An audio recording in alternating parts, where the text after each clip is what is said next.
Hello everyone, it's Ed with Slow Car Fix, and I am working on my 57 Chevy Truck on the LS swap project and a few other things, including replacing the step boxes and fixing some hacked up crap on the floor. So I'll show you guys what I'm doing. Stick with me and I'm sure I'll make some good progress.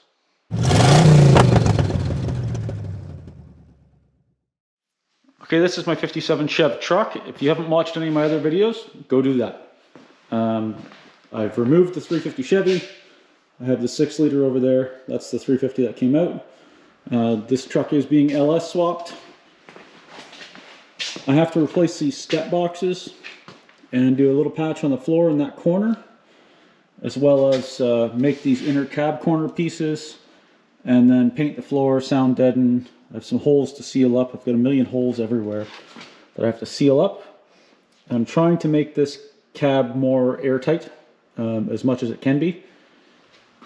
Just a tip for folks, cover your glass. I don't cover it. I've been guilty of not covering my glass on my 55 Chevy project and a bunch of projects over the years. And I always kick myself in the ass for it later because it ruins the glass if you get a grinding spark anywhere near it. So I have this, I have all the glass covered, just a couple garbage bags on each side. The inside of this one, that should take care of the sparks. I do have a new windshield for this in the basement in my stash of parts with a nice tinted strip on the top and everything. That maybe that'll be like the finishing touch at the end of this project. I'm going to cut this out here.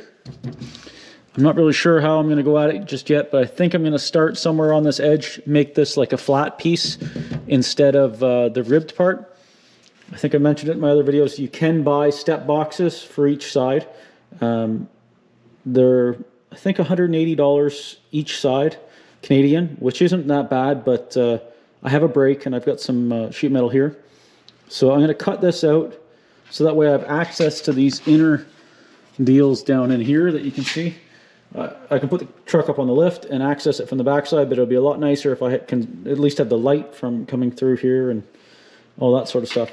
So I think I'm going to start on this side and see where I'm at. I removed the tank because I'm going to a tank in the back under the bed.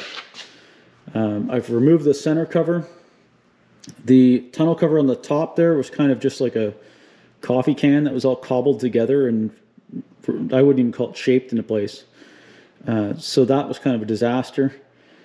I am going to have to watch because that insulation under the dash does catch fire very easily, so I'll have to keep my fire extinguisher handy. And yeah, I'm going to get going on this project.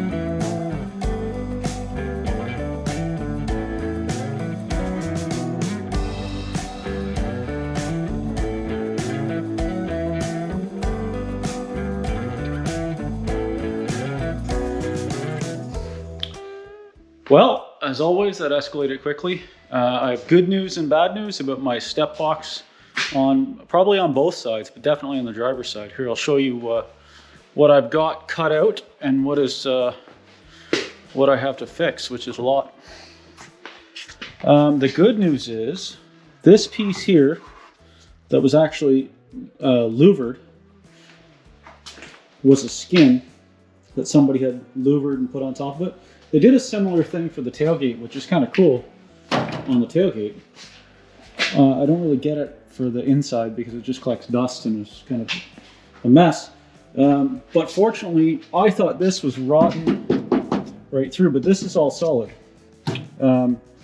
However, this was not. And this middle piece here, you can see this brace was all rusted through. And somebody body filled it over the years and whatever. There's this little brace, so I'm going to have to make some of that up, but at least I can keep the core structure here. I got to straighten this. There's a little ding out here. And then I got back to this structure in here, and I'll have to clean this up a little bit and give it some weld through paint, weld through primer, whatever it is. Okay, so you can see that this is all uncovered here. You can kind of see. This is all supposed to be covered in right here. I cut that out with the plasma cutter, cleaned it up with the grinder. I'm going to box that in. It doesn't really matter if it's exactly the way it was from factory, but basically it needs to come down here and then jog in and then down and then enclose this area and seam seal it in, so that way nothing gets to this hinge area that goes into the cab, so you don't get road grime into the cab, which is what was happening. I have to obviously make the patch that goes on the back side of this, which isn't that big of a deal because it's straight.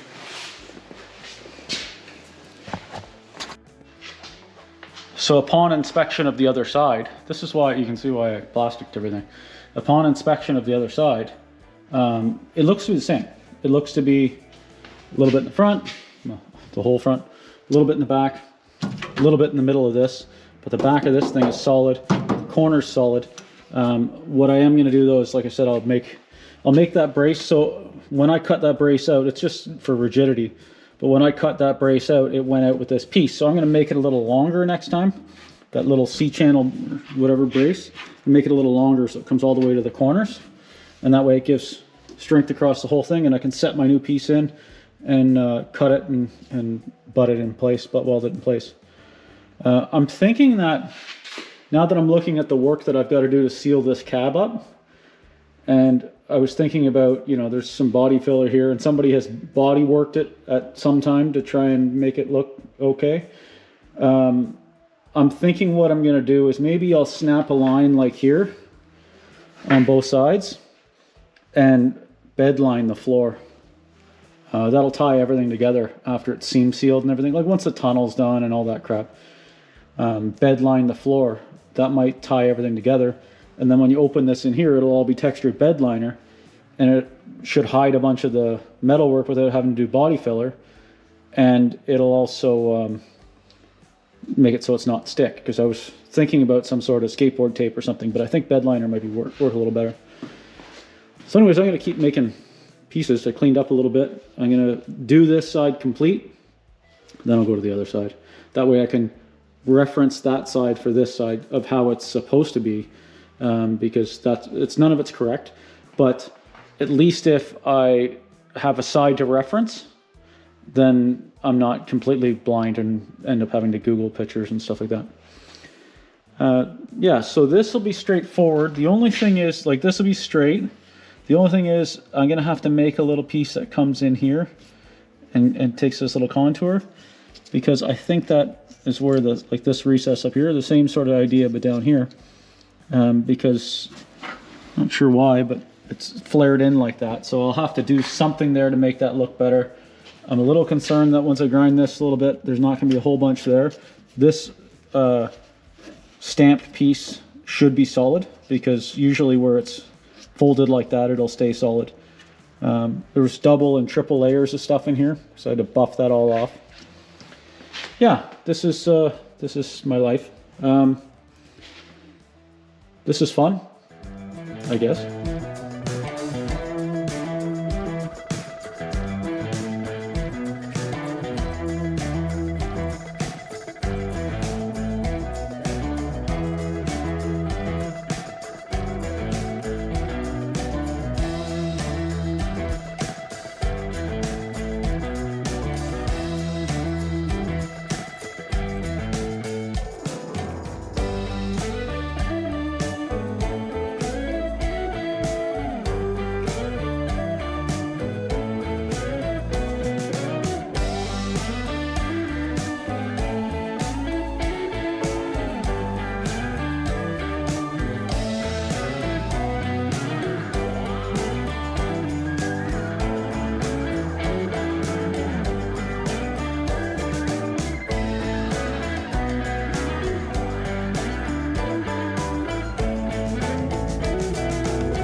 Okay, I will show you what kind of mess I've been in. I've been working on this for a couple of days.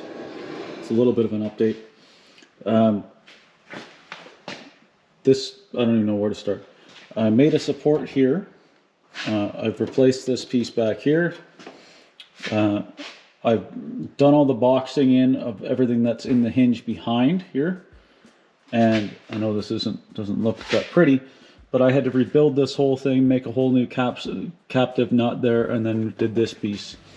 And then I've just thrown some quick weld-through primer on it.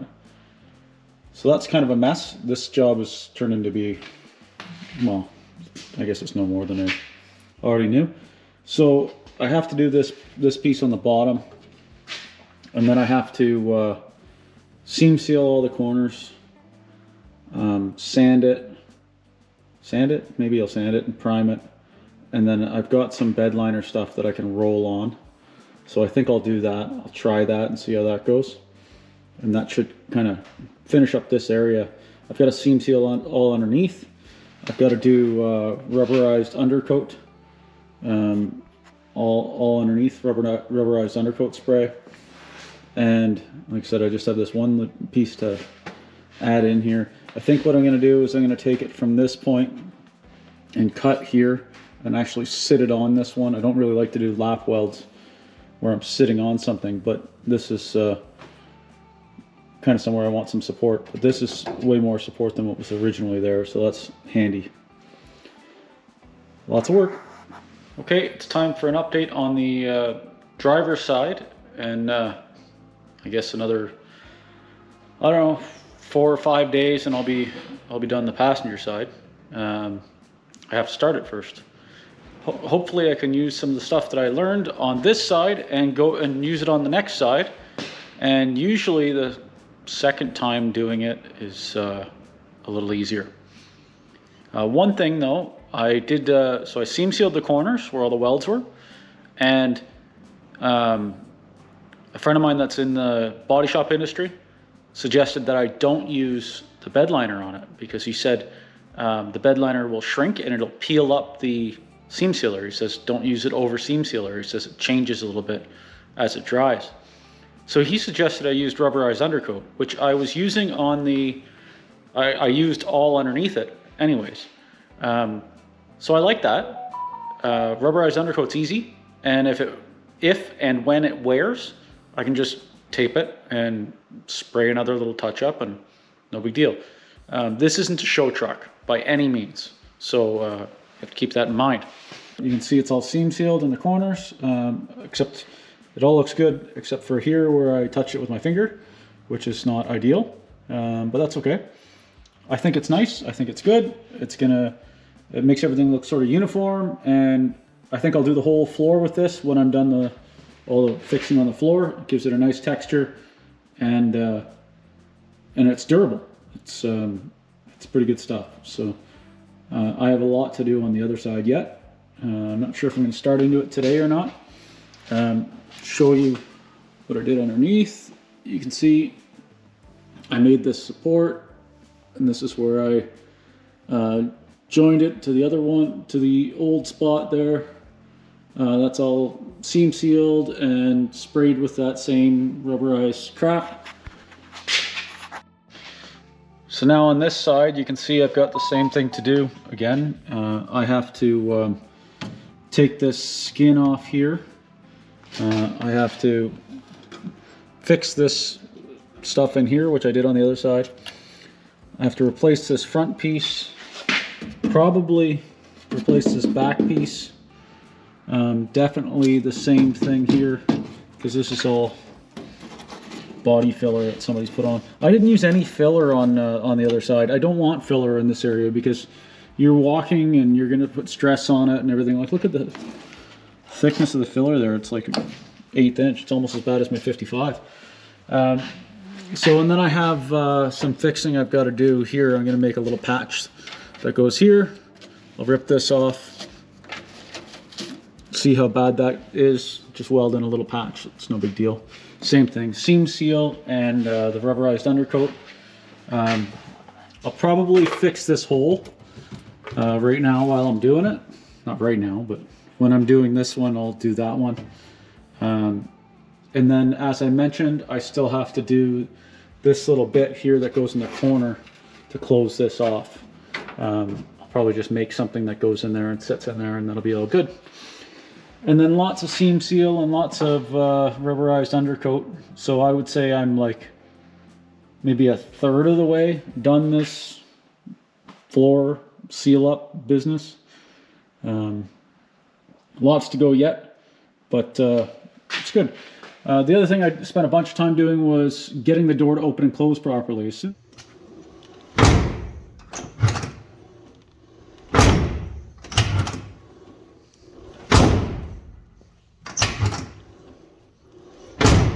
as soon as I got into messing with the hinge on that one, which by the way, this one looks pretty good, so that'll save me a bunch of time, because I can go to like here instead. Mind you, that's tinfoil tape, so wow, who knows what that's hiding. That hinge over there, when I got into all that and that hinge was all falling apart, this piece kind of just sunk in and it was a giant mess.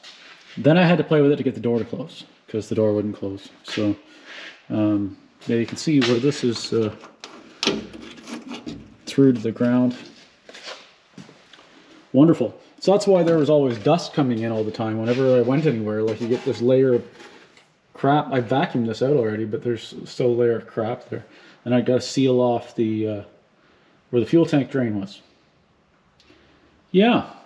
So I will do this, and if there's something interesting during this process, I will show you. If not, then I'll just carry on to the next thing and pick up the video there. Hello, I haven't worked on the truck in a couple of days. It's been busy and it's been cold, and I haven't really been working on it. So I did come across one problem that I have a solution for. A lot of people aren't going to like, and I'm okay with it. So I'll show you what my problem is, and then I'll show you what my temporary, maybe permanent solution is. Let's have a look. This seat is my problem. This is the back seat out of a Tahoe or something, or a Suburban or something like that. So I really like it. I like the look of it. I like the fold down center thing with cup holders in it. However, the bracketry, as many have discovered that have tried to install this in a similar truck, the bracketry for this is a nightmare. And I could fabricate a whole new deal, but I'll talk to you about the problems with it. So the one problem is, this is all a big hinge operation here, because this piece, let me see if I can do it. There we go. So this opens up. So the problem with that is, if I cut this off and lose this hinge business and build a frame here, it's definitely only going to be for my truck, and it's not going to be useful to anyone but me. The other thing is, with this setup, there is no sliders to slide the whole bench back and forth, which is kind of a problem because my wife and I have different seating positions when we're driving. And the problem with just bolting it in just the way it is and just bolting it in like this is, this is about 3 inches higher than the Cadillac bench seat that was in it, and that 3 inches puts my legs, well, you can't even fit them between the steering wheel and the front of the seat. So the answer to this is, I'm not going to use this seat. I'll sell it to someone that can use it in like a 70 C10 or something that has a lower floor height difference between the steering wheel and the seat. Because if I cobble this all up and make it work and then it still doesn't adjust, it's no good to anyone but me. So I'm not really sold on it. I'm just not gonna use it. So I do have a solution though.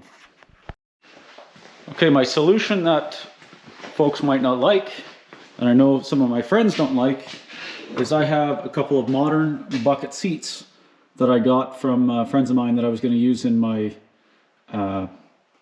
60 flip challenge and sell them. But with COVID and everything else, that kind of went off the rails, because you can't really buy and sell stuff as easily. So anyways, these are Mazda seats out of a wrecked car. They're actually in quite good shape. I didn't really plan on doing bucket seats, but I think this is probably going to work. As you can see here, 3 out of 4 of the feet on the seat line up with the support on the floor. So they're not quite bolt in, but they're pretty close to bolt in. So I have 2 of them that are in good shape. It does leave this void behind the seat because there's no gas tank there anymore. But you can see it does give me, the little steering wheel's tilted up now, but it still gives me lots of room there. It's about the same height as a Cadillac seat. So I think I'm going to run them for now, and I'll make a console that, so when the dog is with us, the dog can lay on it, and it'll also have cup holders and stuff, and I do have the floor shifter coming. So that's it. I haven't touched the other side yet. I'm hoping to get on that the next day or two and make the other side the same as this side, and then I can fix the things in the floor. But there's a little update that I think it's going to have these bucket seats instead. Well, I said I'd bring you back if there's something interesting. There's something interesting. This was all body filled over with tin foil behind it. I've never seen that before. I've seen lots of creative oily rags stuffed in bodywork and stuff like that, but they tin foiled over this crap and then put like a 1/4 inch of body fill there. So that's interesting. On the bright side, the other side, this was all gone. All around here was gone. And I had to make that, and I had to make the captive nut that goes behind that holds this. I don't have to do that on this one. I just have to get some support in here, make sure the door still opens and closes, and this from, you know, this rod here will go into about here. This guy here will probably come to the edge, but the bulk of this is still good, and in behind here is good, which is a pain in the ass. Obviously down in there I have to fix on the back side. The lesson I learned from the last time is that I'm going to fix this first, so I still have access to the back. If this nut on the back of this hinge becomes a problem, then I still have access from the back side. The last time I capped this all in, and then had to access this with like my fingers wrapped through here and magnets and all kinds of funny business. As mentioned, this is by no means a show truck, but it's going to be solid when I'm done. The majority of it's pretty good. It's just this typical odds and ends and then poor repairs to try and keep it hot rod ready and usable. So anyways, that's what I'm into.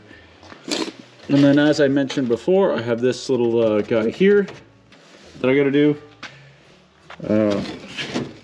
I have the little hole there, and I think what I've decided what I'm going to do here is I'm going to clean all this mess up.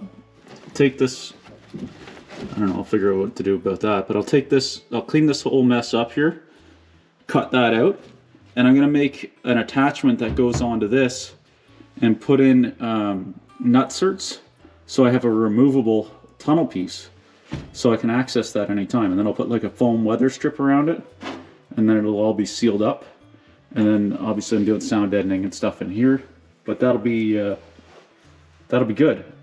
And then the nice thing is when I go to put the engine and transmission in, I don't have any tunnel clearances with issues with the floor.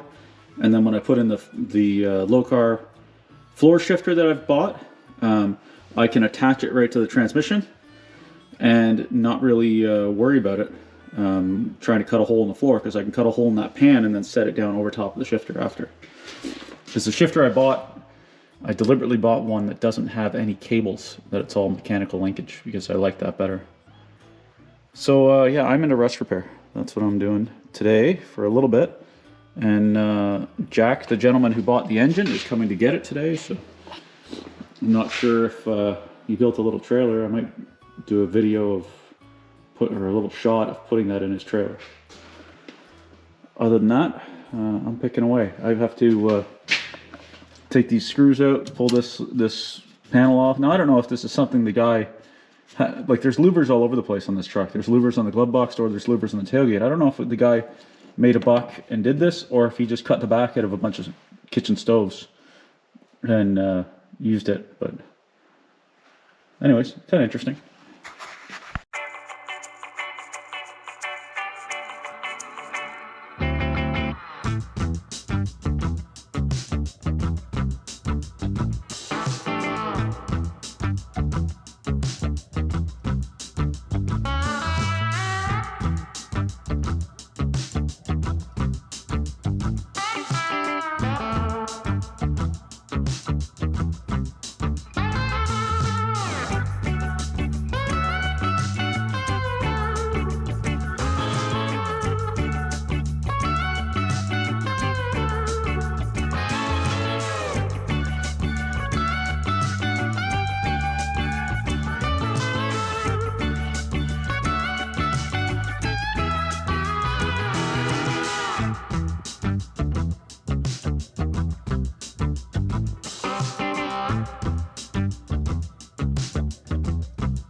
Hello, it's me again, grubbier, dirtier, tired me.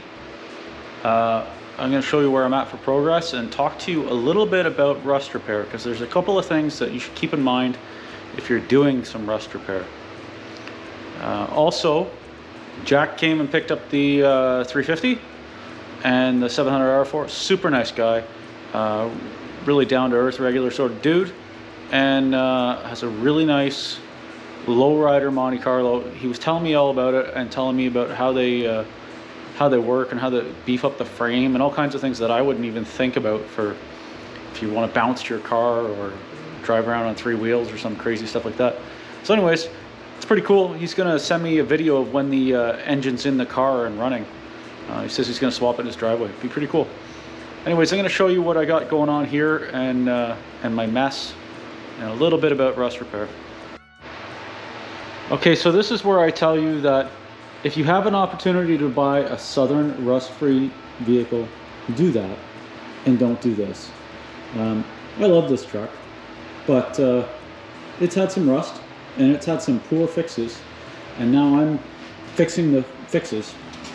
So this is the kind of mess you should expect when you're doing rust repair. And what it does is it leaves, you can hear my exhaust fan is going, it leaves this all over the entire shop. This is why I have a separate work side and a car storage side, even though it's still not really dust proof on the other side, because it still gets over there. But look at this, the difference, and it's on everything. It's from it's on the truck, it's from grinding and welding and all those good things. So you can see there's some old metal, there's some new metal, there's some tools, there's some mess, there's some tinfoil tape that they used with body filler over top. Step box is in on this side. Woohoo! This side, I haven't done any grinding here yet, other than a little bit over there to clean up. I still have to do the floor patches and you know, the piece up there that was chewed by a beaver, the beaver hole, and a couple of things like that. But step box is in. I use 16 gauge so I could lay some nice welds there, and it's good and strong. Put the support across there. You can see the welds turned out okay. You know, pretty good. Had to do this whole big patch back here because as soon as I started grinding into that, it was like a drywall dust job where it's all Bondo dust everywhere. This I haven't ground down or cleaned up yet. I might still have a little bit more work to do there, but I think it's mostly just clean up. Get that ready to put some seam seal on, and this will all get the same as the other side. I'm going to grind this all up and clean it up, not taking away any of the structure of the weld, but just taking the highs off of it. I'll run 2 rows of tape on every seam, and then I'll lay seam sealer, spread it with my finger like you're caulking a bathtub, which I don't know how to do, and then when I wait till the seam sealer is still kind of tacky and pliable, but not fresh, and I'll pull the tape off. I have to sand this all and prime it, and then I'll snap a line here like I did on the other side and do it all with that rubberized undercoat. But like I said, I've got some work to do cleaning up this over here with the grinder, so on and so forth. I have to adjust the door because this door, it always was trouble for my wife to close, so I could never really get it adjusted right, mostly because every time I adjusted it, the hinge area would move around. That's not going to do that now because it's all the structure's in underneath. I added some structure back here. Everything's very strong, way stronger than it was. Not factory original by any means, but that's okay because this truck isn't factory original. So that's my mess. I just wanted to talk to you about what to expect when you're doing rust repair. You're going to need a couple of grinders. You're going to need air tools if you've got access to a compressor. You're going to need, I've got a couple of welding machines. I've got a TIG machine over there. Mostly for sheet metal stuff, I use this little MIG-Pack 180. I use MIG Mix, argon CO2. I'm running 025 wire. This one I've got 035 wire in, and I also have my aluminum spool gun. I run this for the heavier stuff, like if I'm doing like a structure thing, or I welded a crane for a buddy of mine not long ago and some stuff like that, so I use that for that. But sheet metal stuff, I use the little Lincoln. It works pretty good. It's 240 volt. They're both 240 volt. Yeah, air tools, roll-lock wheel, 36 grit. I've got a little air grinder. Got a little body saw. It doesn't really work that well. Yeah. Just wanted to show you sort of what to expect if you're doing some rust repair. That it's It's not fun. It only looks good after it's cleaned up and painted. During the whole process, it generally looks like crap and makes a big mess. Unless you're rebuilding the entire truck, which I'm not going to do. But it'll be good. The other side looks great, so this will be good when I'm all done. I'll show you. It's seam sealed and painted and all that good stuff. One more thing I'm going to say about welding and rust repair, welding in general.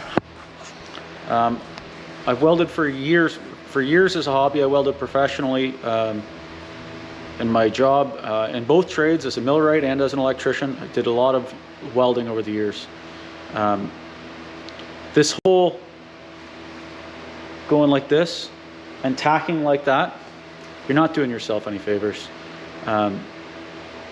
All you're doing is hurting your eyes long term. You only get one set. I always wear safety glasses under my welding shield. So if I forget to flip my welding shield down, the UV protection in the safety glasses stops arc eye, or whatever you want to call it, arc flash. I still have to put a patch in up there, clean the rest of this crap off, fix the beaver hole, do the tunnel business. I have a new idea about some seats. Gotta figure out what I'm doing with that. I have to do the inner cab corner fillers, and so I still have lots of work to do. But I'm gonna end it on the end of the step boxes, and then I'll carry on with another video, so you guys can carry on having videos every week. Guess that's the plan. So I'm gonna pull some tape off here, and I should put my gloves on because this stuff does not come off your fingers very well. But this, I'll just give you an example of, see, it gives you a nice straight line. And then of course that's underneath another piece of tape, so I'm gonna need to get my knife out. This was a bad idea to do while I have a camera in my hand. Yeah. See if I can do it this way. There we go. You can see it gives you a nice clean line. The key is to not touch it after the fact. That's handy. So I'm going to pull the rest of this tape off, and then get ready to spray some primer once this sets up a little bit more. Okay, so that's seam seal with tape removed. You can see it's kind of a crisp-ish line. Looks a little better than the average home job. No, not really. So this has to sit for like an hour. So I'm gonna let that sit for like an hour, and then I'll prime it. And then I'll let the primer sit overnight. My shop's 65 degrees, so it should settle in. And then tomorrow, I gotta do 3 or 4 coats of rubberized undercoat. And then I'll work on moving inward and doing that sort of thing. I was looking online at some seats because I'm not sold on these ones that I got. So hang on a sec. Let's take a walk. So I was looking online. There's the gas tank, and now it's closer to empty. I was looking online at some seats. I have these ones. I think I showed already. They're from like a Mazda or something. I have some Acura ones. I was looking online and I saw some nice Acura leather ones, and I thought, well, geez, I have some of them, but they're in my storage container. My storage container's on the other side of the property, and we seem to have got overnight a little bit of snow, and yeah, so I've got to get through, I don't know, 3 or 4 feet of snow to be able to get to my storage container on the other side of the yard, to be able to get those seats out, to see if they'll work, and then come up with a mounting solution. Welcome to Canada. Anyways, shop's not an entire disaster, but kind of. Hey, I'm back again.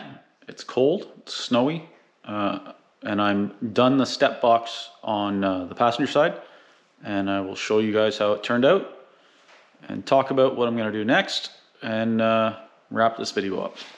Okay, so here we are, all bed lined, not bed lined, It's not bed liner. What is it? It's rubberized undercoat. I think it looks pretty good. Can't really tell from the lighting, but it looks relatively even. Pattern's kind of all over the place, but that's okay. Seam sealer's all nice and hidden. It's all wrapped up. Obviously I have a big mess to clean up. I'm going to continue on with the stuff that's in the cab to try and get the cab sorted. And then I'm going to move into the engine bay. And at some point I'll switch to doing some engine stuff to get the engine ready. Lists, I make lists for everything, and I'm working my way down a list right now.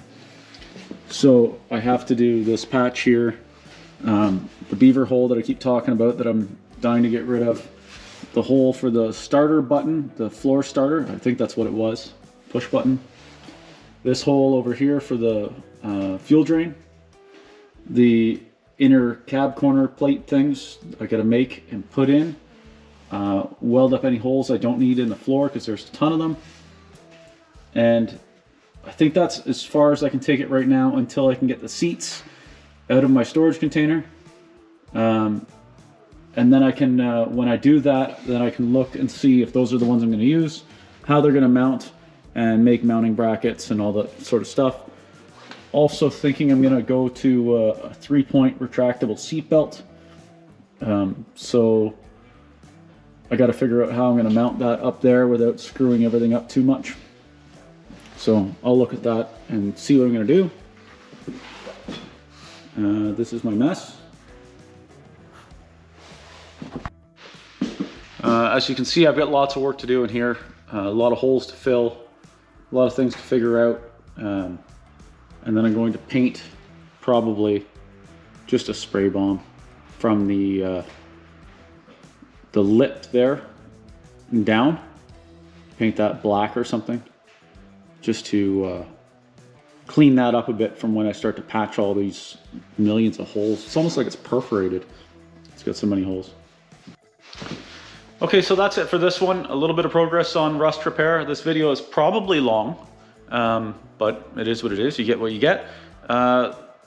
Still trying to stick with my one video a week. Appreciate you guys watching. Appreciate you subscribing and clicking the notification bell to let you know when my videos are posted. Please feel free to share my content with anybody you know that might be into this sort of stuff or appreciate what I'm doing. Let me know what you guys think of my truck. Let me know if you think I should change some things. Should I change the wheels? I got in my fuel system. I came back to the house yesterday to $2,000 worth of parts sitting by my door, so that's kind of nice.